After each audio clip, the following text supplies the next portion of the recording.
इस साल 2023 में जन्माष्टमी कब पड़ने वाला है, इसे लेकर लोगों के मन में बहुत से सवाल खड़े हो रहे हैं। जन्माष्टमी का त्योहार भगवान श्री कृष्ण के जन्मोत्सव के रूप में मनाया जाता है। ऐसे में काफी लोग सवाल कर रहे हैं कि जन्माष्टमी 6 सितंबर को है या 7 सितंबर को। इसके पहले रक्षाबंधन को भी लेकर लोगों के मन में बहुत कंफ्यूजन था। कई जगह लोगों ने 30 अगस्त को तो कई जगह लोगों ने 31 अगस्त को रक्षाबंधन का त्योहार मनाया। हिंदू धर्म में अक्सर किसी त्योहार को लेकर अलग अलग मत खड़े हो जाते हैं कि इसकी सही तारीख क्या है और ऐसा क्यों होता है। ये जानने के लिए सबसे पहले हिंदी पंचांग को समझना जरूरी है, क्योंकि अंग्रेजी कैलेंडर के अनुसार रात 12 बजे के बाद ही तारीख बदल जाती है। ये घड़ी की सुई और पृथ्वी के चाल पर निर्भर होता है, जबकि वहीं भारतीय पंचांग में तिथि की गणना सभी ग्रहों की चाल और दशा पर निर्भर होता है। इसमें ना तो सूर्योदय के साथ किसी तिथि की शुरुआत होती है और ना ही सूर्यास्त के साथ वो तिथि समाप्त होती है। सूर्य, पृथ्वी, चंद्रमा, बुध, गुरु, शुक्र और शनि जैसे सभी ग्रहों की चाल की गणना के हिसाब से ही तिथि निर्धारित होती है। अंग्रेजी कैलेंडर के हिसाब से एक दिन 24 घंटे का होता है, जबकि भारतीय पंचांग के अनुसार कोई तिथि 24 घंटे से अधिक या कम की भी हो सकती है और पंचांग की तिथि रात को भी शुरू हो सकती है या दिन में भी या शाम के वक्त भी।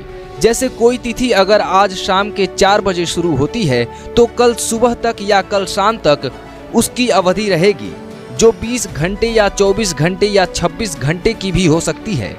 ये सभी ग्रहों की चाल पर निर्भर करता है, इसलिए कोई तिथि अंग्रेजी कैलेंडर के हिसाब से 2 दिनों तक रहती है और इसी वजह से लोगों में कंफ्यूजन हो जाता है कि सही तारीख आखिर कौन सी है और किस दिन हम अपना त्योहार मनाएं। ऐसे में ये जानना भी जरूरी है कि त्योहार के लिए सिर्फ तिथि ही मायने नहीं रखता, बल्कि मुहूर्त का भी विशेष ध्यान रखा जाता है।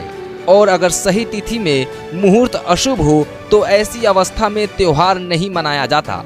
उसके लिए शुभ मुहूर्त क्या है, इसकी जानकारी अपने कुल पुरोहित से लेकर उनकी परामर्श के अनुसार आप अपने त्योहार को मना सकते हैं। फिलहाल सवाल ये है कि जन्माष्टमी कब मनाएं, क्योंकि कई जगहों पर लोग 6 सितंबर को जन्माष्टमी बता रहे हैं, तो वहीं कई जगहों पर लोग 7 सितंबर को इसकी सही तारीख मान रहे हैं।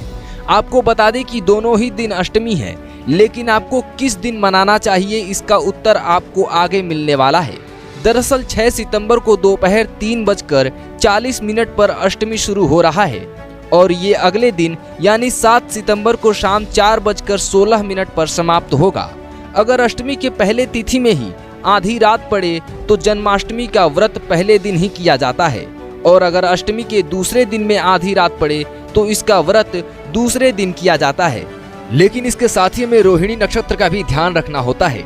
जिस दिन रोहिणी नक्षत्र हो तो हमें उसी दिन जन्माष्टमी का त्योहार मनाना चाहिए। वहीं अगर दोनों ही दिन आधी रात को रोहिणी नक्षत्र हो या दोनों ही दिन आधी रात को रोहिणी नक्षत्र नहीं हो तो हमें जन्माष्टमी का व्रत दूसरे दिन ही करना चाहिए।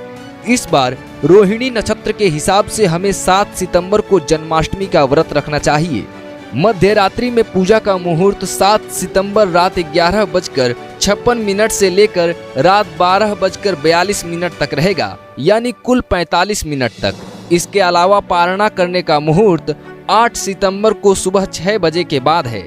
आपको जानकारी के लिए बता दें कि यह केवल स्मार्त संप्रदाय के लोगों के लिए है। वैष्णव संप्रदाय के लोग इसके अगले दिन जन्माष्टमी मनाएंगे।